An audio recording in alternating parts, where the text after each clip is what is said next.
Hi అండి, welcome to Srilakshmi cooking channel. ఈరోజు మా అబ్బాయి చపాతీ ఎగ్ కర్రీ చేయమన్నాడు కాబట్టి దాంట్లో కావాల్సిన వస్తువులు చెప్తున్నాను. సింపుల్ అండి, మన ఇంట్లో ఉండే, బయట తెచ్చుకోవాల్సిన అవసరం ఏం లేదు. సింపుల్గా చేస్తున్నాను చూడండి.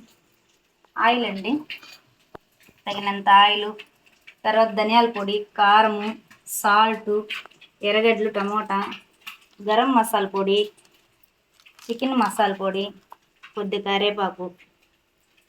సింపులేనండి. చపాతీ ఆల్రెడీ నేను చేసేస్తున్నాను, చూపి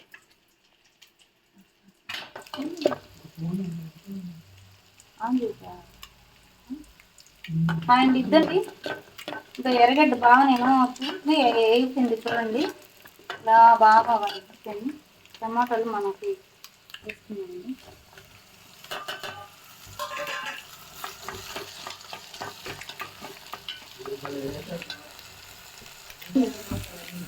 అన్నింటి కొద్దిగా సాల్ట్ మన టమాటా కొంచెం బాగా చేస్తుంది చూడండి.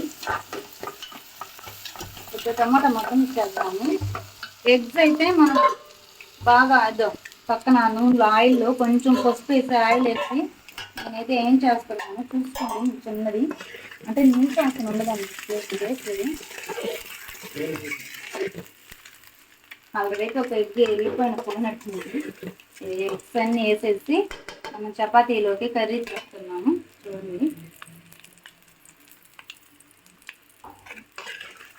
మా అబ్బాయి ఏమో చపాతీలోకి ఎక్కువ ఉంటాడు, మా అక్క వాళ్ళకేమో టైం ఉండదండి, టైం అయిపోతుంది. కానీ ఇదండి కాల్ చేస్తున్నాను, వేడి వేడి కాలిపోతున్నాయండి. ఈ చపాతీలోకి కర్రీ కోడిగుడ్డు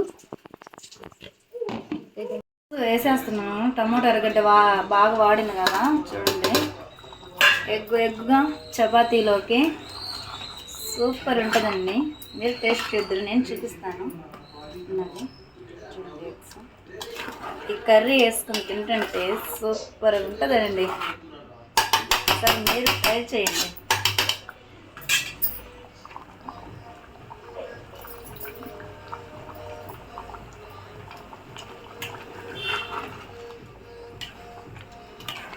నాకైతే ఉప్పు కారం అన్నీ సరిపోయినాయి.